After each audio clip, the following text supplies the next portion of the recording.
Hey guys, it's me, Nana. How are we doing today? I'm doing good. It's beautiful and sunny and warm.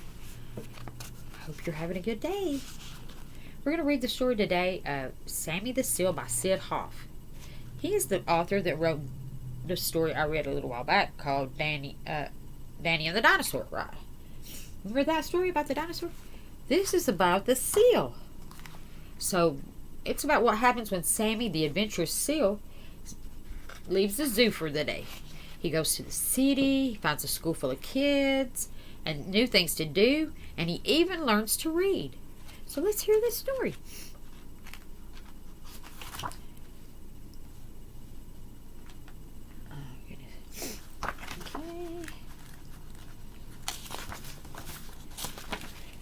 It was feeding time at the zoo. All the animals were getting their food.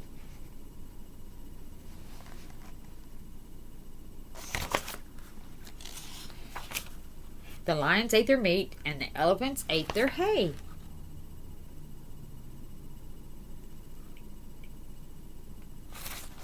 Listen to that here, Papa. The monkeys, which is your Uncle Bubble, ate their bananas. The bears ate their honey. Like Pooh Bear.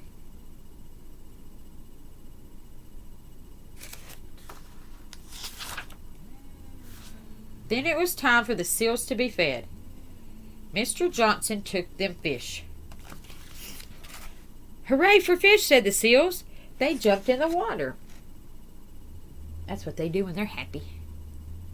It's what I would do when I'm happy if I have a pool. Soon the basket was empty. That is all there is, said Mr. Johnson. There is no more. Thank you for the fish, said the seals. They were good, and the seals were happy.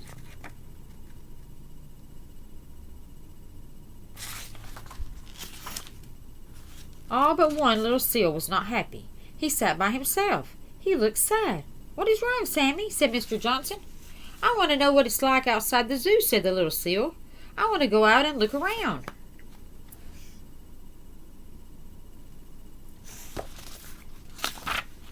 All right, Sammy, said Mr. Johnson. You've been a good seal. You may go out and see. Goodbye, Sammy, said the other seals. Have a good time. Goodbye, said Sammy.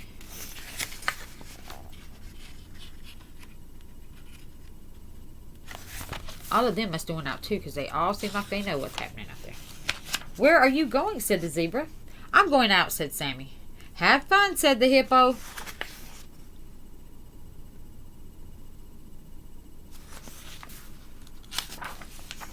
Come back soon, said the giraffe. Sammy walked and walked and walked. He did not know what to look at first.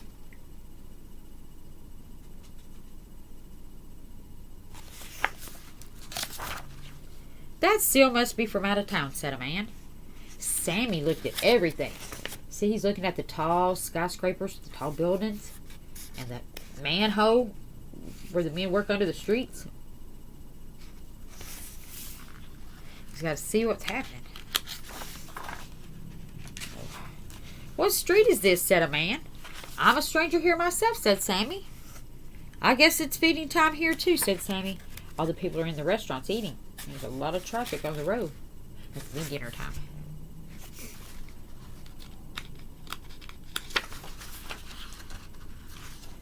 That is a lovely fur coat, said a lady. Where did you get it? I was born with it, said Sammy. Whew, I wish I could find some water. I'm hot. I want to go swimming, said Sammy. Me too. It's 100 degrees.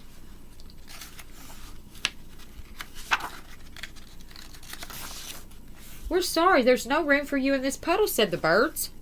And there's no room for you here, said the goldfish. In the aquarium at the pet shop.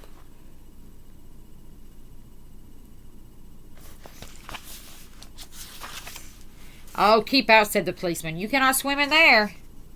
Ah, here's a place, said Sammy. See, in the fountain, you throw pennies. You can't swim in it. And you make wishes. I wonder what he's doing here. Who is in my bathtub? Said someone. I'm sorry, said Sammy, and he left at once. He's in his bathtub. What if you came in and you found a seal in your bathtub?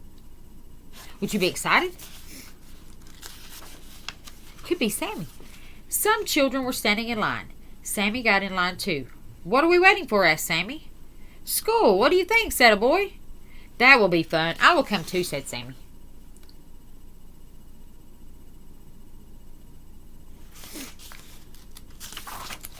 The teacher was not looking, so Sammy sat down. The children made words with blocks. Can you make words with blocks?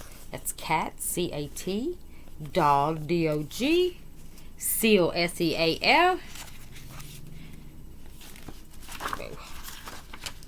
Sammy wished he could spell. He spelled X-F-M-L. That's not a word. "All right, children, now we will all sing a song," said the teacher. "You ready? Let's sing a song." The children had good voices. "That sounds fine," said the teacher, "but one of you is barking just like a seal."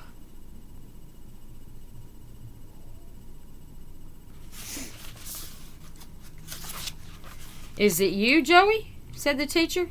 "No," said Joey. "Is it you, Helen?" said the teacher. "No," said Helen.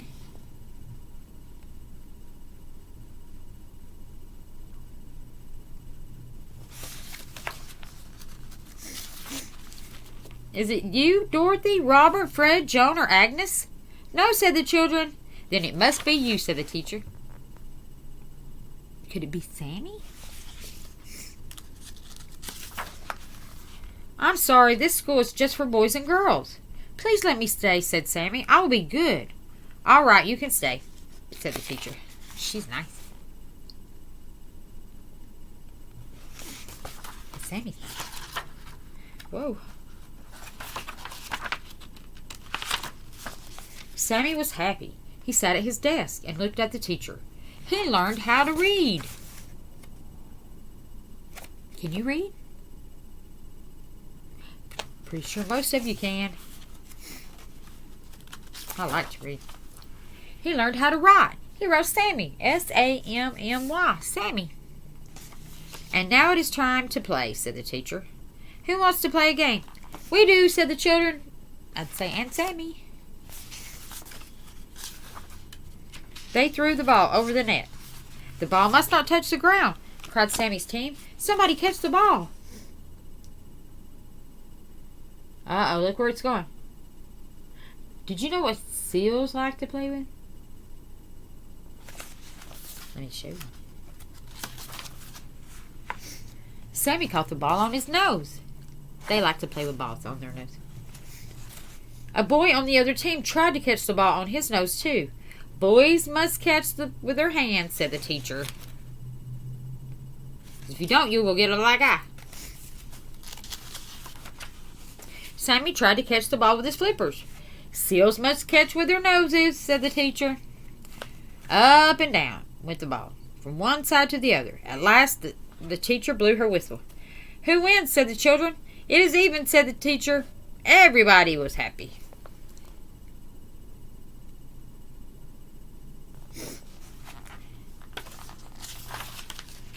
A bell rang. School was over. "Will you be here tomorrow?" said the children. "No," said Sammy. "School is fun, but I belong in the zoo. I just wanted to know what it was like outside. Now I have to go back." "Goodbye, Sammy," said the children. "We will come to see you." "Good," said Sammy.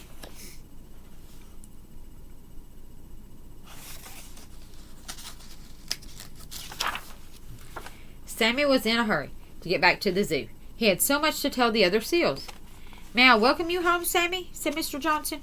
"I am glad you are back. You are just in time for dinner."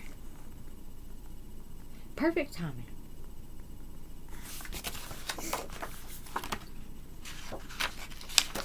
"There's no place like home," said Sammy.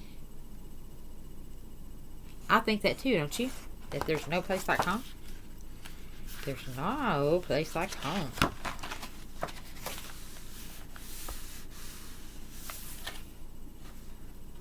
So, I just checking if there's something else I need to tell you. Okay. Alright, guys, that's the story. Nana loves you. Look for our next story soon. And have a good day. I love you. See you next story.